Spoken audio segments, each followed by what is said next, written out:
Біздің тақырыбымыз нейролингвистика. Тіл туралы 4 дерек. Жалпы адамның көп тіл білуі ол мидың қызметін жақсартады. Және де есте сақтау қабілетін одан сайын нығайта түседі деп біздің ғалымдарымыз айтып өткен. Тілді өңдеу тек сол жартышарда емес. Көпшілік сол жақ ми жартышарларын тіл орталығы деп ойлайды. Бірақ интонация мен эмоцияны оң жақ жартышар өңдейді. Білесіздер ме, кейде ми өз тілін ойлап таба алады. Жоқ, сіздер қате естіген жоқсыздар. Кейбір жағдайларда, мәселен, ми жарақатын алған кезде, немесе инсульттен соң, кейбір адамдар бұрын өзі сөйлеп көрмеген басқа тілде дыбыстар шығара алады. Оны ғылымда шетелдік акцент синдромы деп атайды. Музыка мен тіл бір-бірімен тығыз байланысты. Себебі музыкамен айналысатын адамдар жаңа тілдерді тезірек меңгереді. Өйткені екі қабілетте ұқсас, ми қабықтарын қолданады. Адам баласы сөйлейді, тыңдайды және түсінеді. Бірақ осы мен сөйлеп тұрмын деген сәтте бәріміз миымызда қандай күрделі процесс болып жатқанын біле бермейміз. Міне, осындай жұмбақ та күрделі жаңа әлемді зерттейтін ғылым саласы нейролингвистика. Атауының өзі қызық.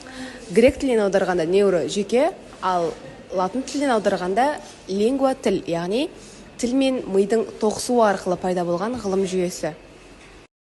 Нейролингвистика ғылым дегеніміз не және оны кімдер зерттейді? Жалпы осы біздің адамзаттың мінез құлқы, біреуге айтқан сөзі, біреуге күш-қуат береді де, біреуге әсер етпейді. Және осыны біз осы нейролингвистикалық ғылым деп атайтын боламыз.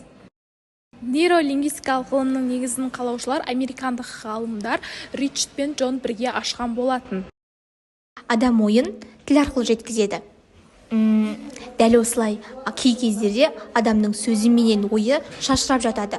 Мұндай жағдайды тек медицина емес, сонымен қатар нейропсихология мен нейролингвистиканың да басты зерттеу нысанына айналды. Нейролингвистикалық тұрғыдағы тіл құбылыстарын зерттеудің нысаны ең алғаш Генри Хеттің еңбектерінің жарық көруімен жаңа деңгейге көтерілген болатын. Ол бізде афазияны, яғни сөйлеу бұзылысын тек қана медициналық проблема деп қарастырған жоқ, ол бізде нейролингвистикалық проблема ретінде де қарастырды. Ми тілді қалай өңдейді? Нейролингвистикада ең қызықты сұрақтардың бірі, сөзді естіген кезде ми не істейді? Ең алдымен ми, мысалға алатын болсақ, алманы айтатын болса, естіген кезде алманың алдымен иісі, дәмі, түрі есімізге түседі. Одан кейін миымыз ол сөзді таныс заттармен сәйкестендіреді. Ал одан кейін біздің миымыз шешім қабылдап, ол алмаға жауап береді екен. Нейролингвистиканың дамуына тек теория емес, медицинадағы нақты қажеттілік те түрткі болды. Дәрігерлер науқастардың сөйлеу қабілетін бақылай отырып, мидағы зақымданған тұсты анықтауға тырысты.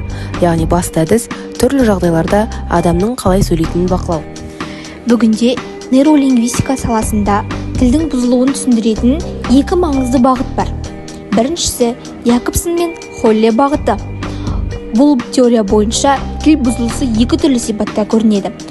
Бірінші парадигматикалық, бұны мидың артқы бөлігі басқарады.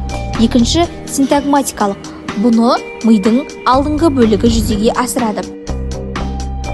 Нейролингвистиканың ең алғашқы атауы модельдеу болды.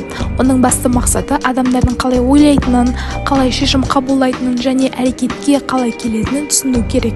Нейрофизиологиялық үдерістерді, ал лингвистикалық тіл мен сөзді бағдарламау алгоритмі модельдерді білдіретін болды. Яғни бұл әдіс адамның ойын, сөзін, әрекетін бір жүйе ретінде қарастырады. Бұл әрекеттердің бәрі миллисекундтар ішінде жүзеге асады. Жаңа тіл үйренгенде ми жаңа нейрондық байланыстар түзеді. Сол байланыстар күшейген сайын ойлау жүйесі де икемді бола бастайды. Және бір қызығы, ана тілінде естіген сөздер жүрекке жақынырақ келеді. Ал шет тілінде айтылған сөздер әлсіздеу әсер етеді. Сондықтан да адамдар стресс кезінде өз ана тілінде жиі сөйлеседі екен. Бұл мидың қорғаныс механизмі.